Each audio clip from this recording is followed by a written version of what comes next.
Alright, so now we're going to go ahead and put everything else back into the case, get the band in, the drums, the pump, and then do an in-plate check, see where we're at, and then we'll go from there with just basically finishing this thing up. So, real quick with the band, this band has two anchor points here. They're not the same. You want to make sure that the anchor point that's intended to receive the servo pin faces the pin board. So it'll go in kind of like this, where you'll have the other side with the little lug cutouts facing this portion of the case right here at the 10 o'clock position.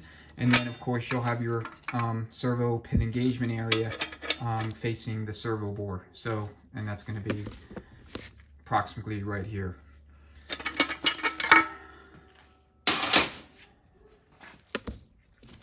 Alright, gonna zoom out just a bit, and then we'll drop in the two drums. So, this is how they are when they're mated correctly. There's going to be almost no gap between them. And then you want to make sure, obviously, your thrust washer's in place. And then just drop it on in. Now, this is going to take some effort, you know, some finagling and manipulation, because the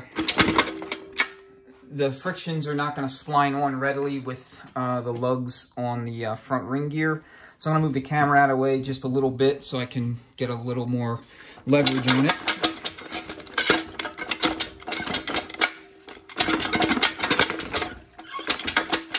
And you obviously want the lugs on the direct drum to engage with the female cutouts on the sun shell. Alright, so I think we got it. So this is how it'll look once it's correctly installed. You see here the lug is fully engaged. So I should say right here.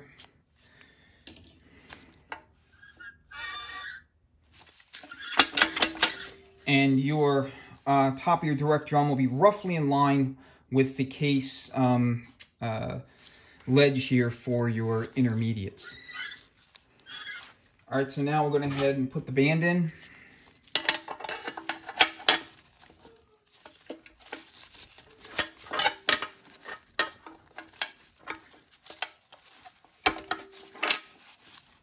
Just drop it on in and it'll set in place once it's past the drum.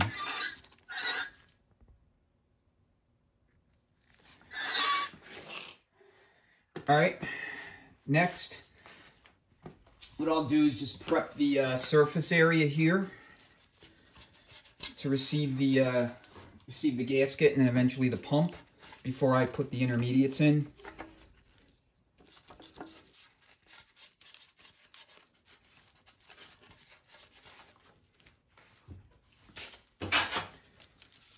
Alright, so for your pressure plate, you're going to have these two case lugs here. They're going to go at the roughly 10 o'clock position. And it'll drop right in. And that, you know, that's going to be the same with all of your steel plates. So friction, steel until you run out of them.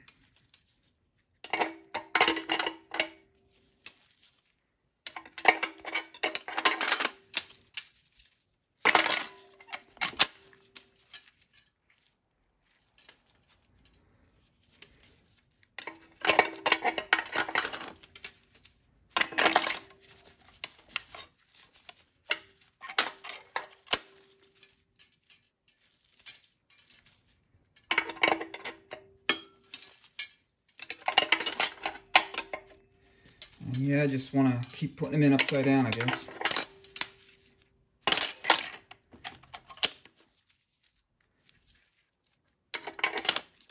And then your last thing that goes in is the waved plate.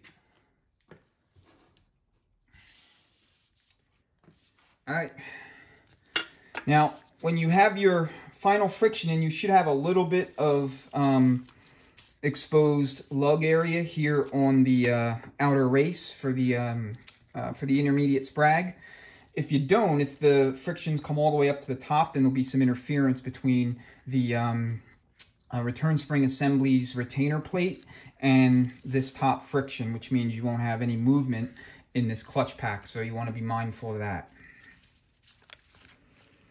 And if you do happen to have kind of an interference fit, then what you'll need to do is machine the pressure plate itself.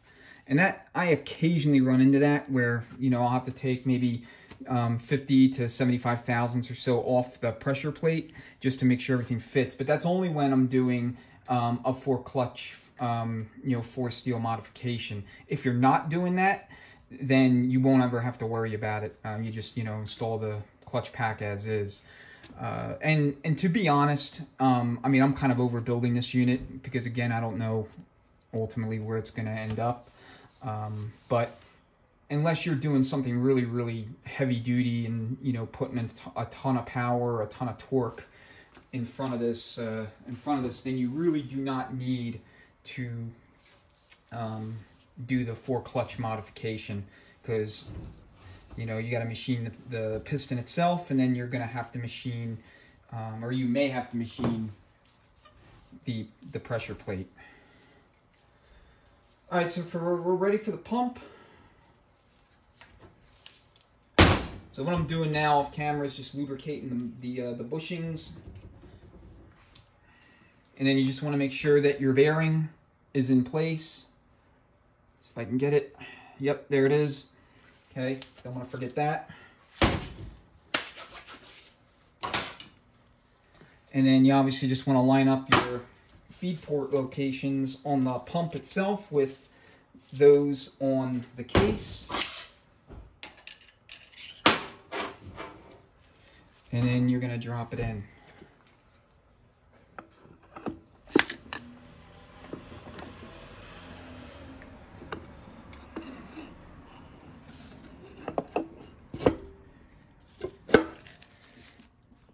And then do the best you can to kind of get it centered. I use a screwdriver. When I say centered, I really mean aligned.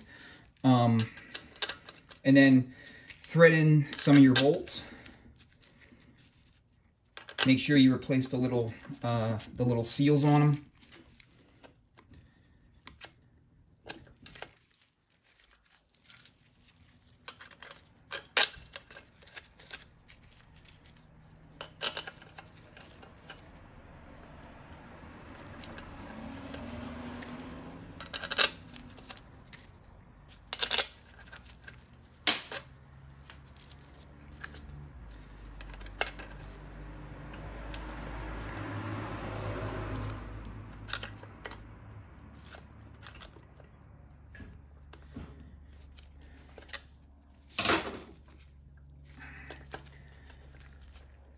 Looks like that one's being stubborn a little bit, so I'll have to use a ratchet and a socket to get that one to go. Sometimes you have to do that.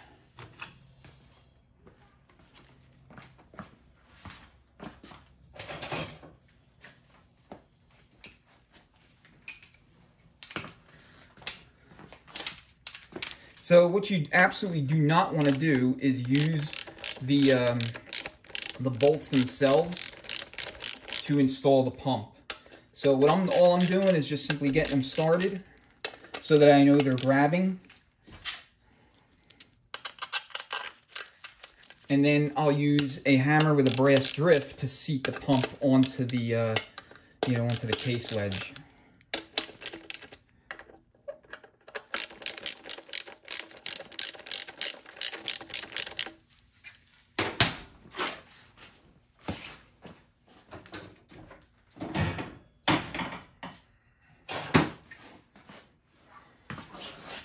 A brass drift, a wooden dowel, you know, whatever you have to use is going to be fine.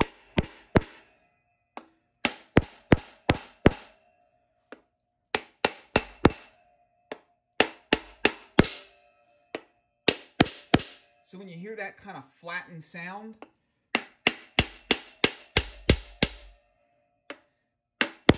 you know it's seated against the ledge firmly. So hear that?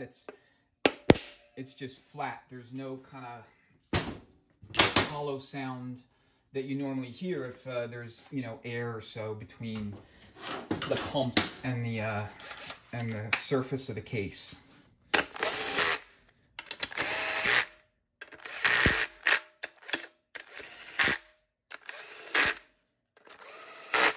And then you can run them down with like an inch-pound impact. It's not going to hurt anything.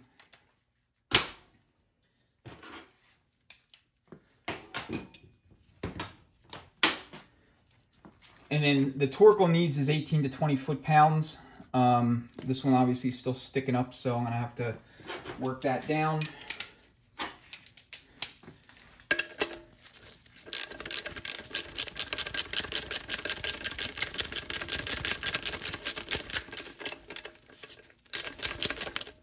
Okay. I'm going to grab my torque wrench and then we'll torque these up.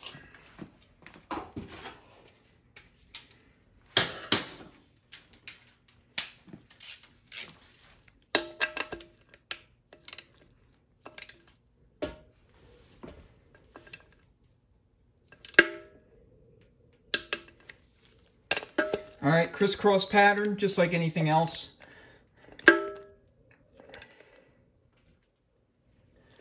And apologize in advance as this case is going to drift around on me.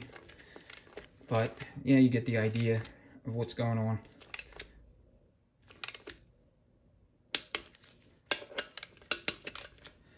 You may have to go around a couple of times so that the gasket gets fully compressed.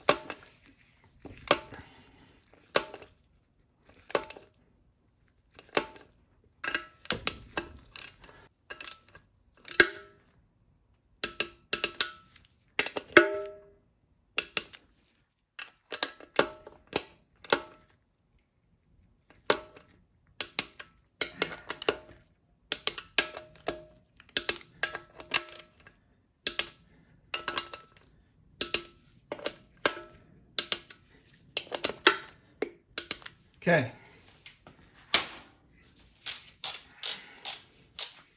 All right, next thing we're going to do is measure the end play.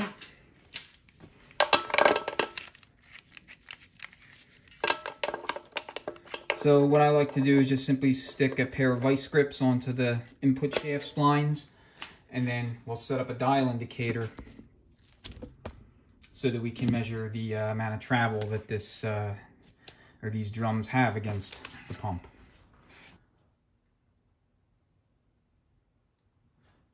Got the dial indicator set up, and so all we're going to do is just simply lift up on the input shaft underneath the vice grips and take a reading. What we want to see is between 15 and 30 thousandths. You have a little bit of flexibility here, you know, a little bit of margin for error. If you're like, say, at 40 thousandths, it's not really going to hurt anything. If you're, you know, 12 thousandths, 13 thousandths, again, not going to hurt anything. But if you're outside that kind of, you know, margin for tolerance range, then you'll want to, you know, do what you need to do to get it in spec. So we're just going to lift up. Looks like that's 22 thousandths or 21 thousandths.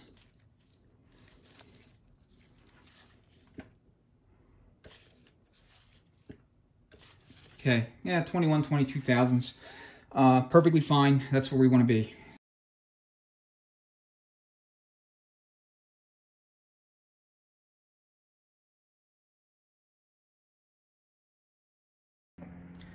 Okay, I have the dial indicator set up on the transmission again. This is the day after it was actually all done. And I didn't realize how out of vertical or out of alignment the indicator's plunger was when I was filming it yesterday. So I wanted to redo it to see what, if any, difference it would make in the reading when the dial indicator is set up correctly. In other words, perfectly vertical versus, you know, canted or angled. So anyway, we'll go ahead and take a quick reading. Yesterday, we deemed the end play to be 21 or 22 thousandths. Let's see what this one is now that it's correctly set up.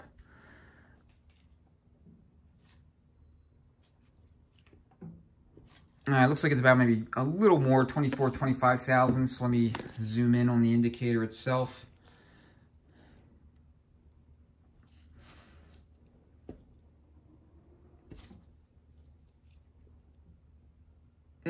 No, actually it's 22 thou, 22 and a half thou.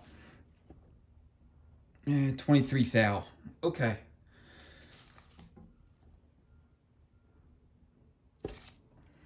Yeah, not a huge difference, but just the same, you want to make sure that that plunger is straight up and down relative to the input shaft.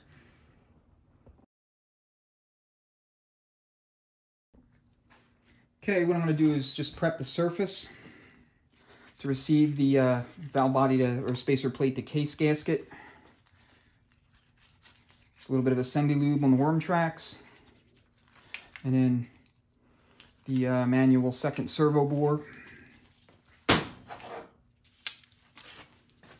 And then this is the arrangement for the manual second servo assembly. You have your pin, you have your piston, obviously. If you haven't, I would put a new Teflon sealing ring on this.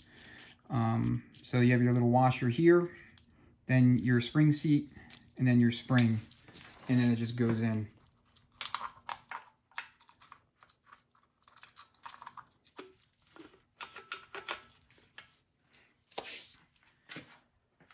And as I mentioned before, we're only going to put one check ball in here, and that's at this location. This is the modulator, and then this is the modulator check ball. So that's where it's going to go right there. All right, we'll go ahead and install the modulator valve and modulator. Let me go ahead and get some WD-40. I'm going to lubricate the bore, and then we'll put it in there.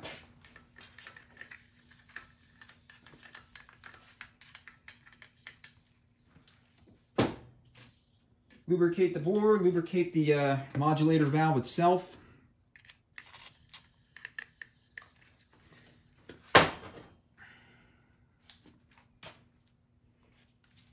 And then the valve is just going to go in like this. Sorry, that might have been a little too quick. So like this, with the large land facing out.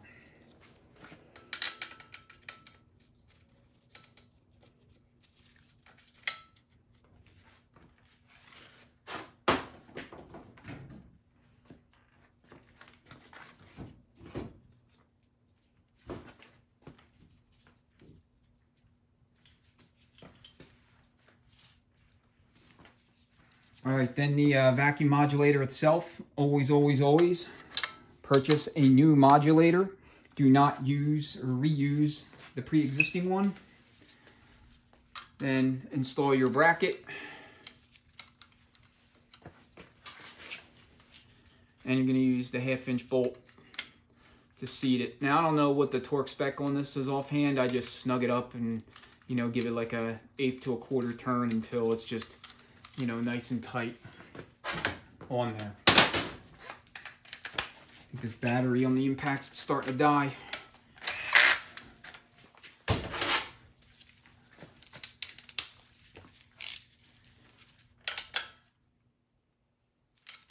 All right, that's good. It ain't going anywhere.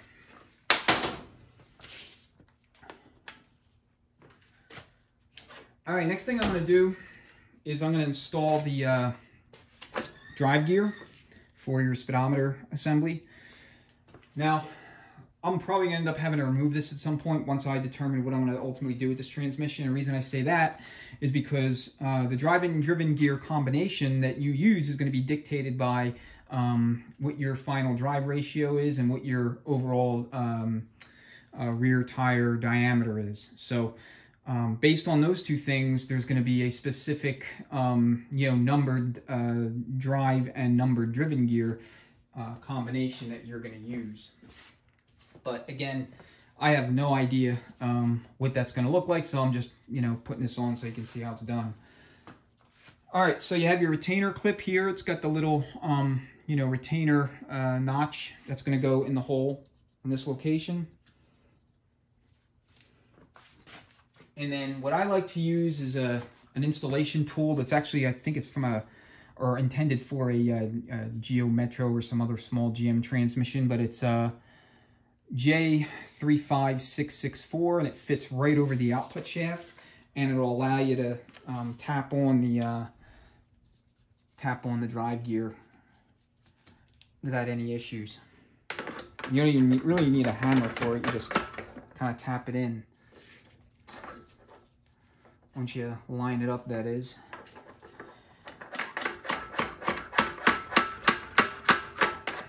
Alright, so once the two little tabs are visible on the other side,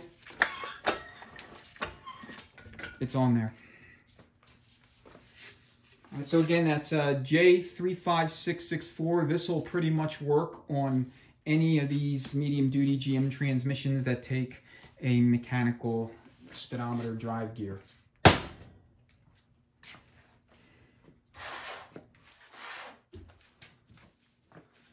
If you have like an elbow, little elbow piece of hosing, you can stick that on the modulator. All right, next thing I'm going to do is I'm going to reposition the case so that you can see what's going on, and we'll go ahead and install the governor.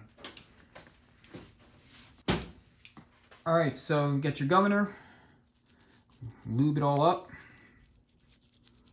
If you recall from watching the governor assembly overhaul video, this is the original governor that came out of this unit. All we did was take it apart, clean it up, make sure that the valve inside was moving freely once it was put back together, and then we installed a new gear on it.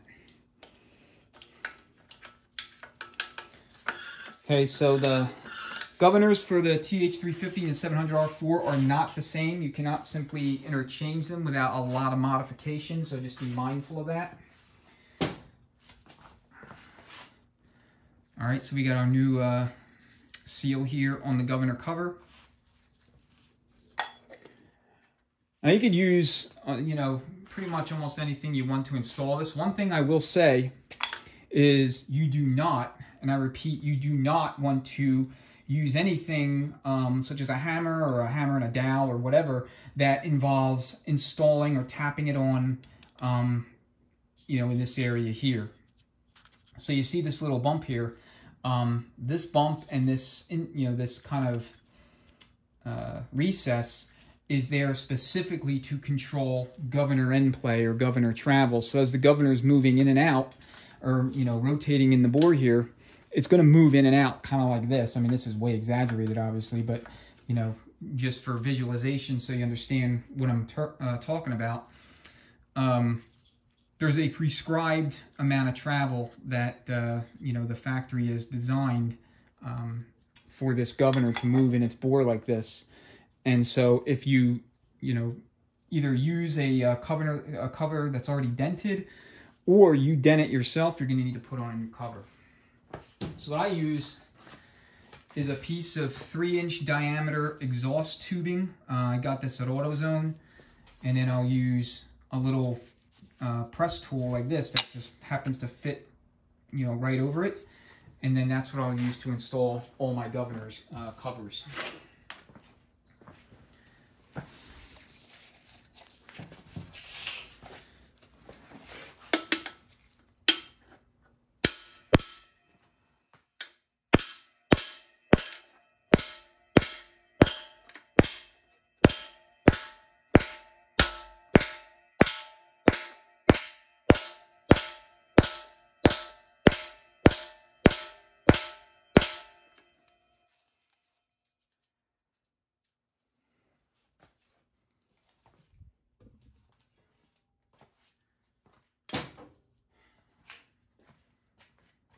All right, next you're going to install your retainer.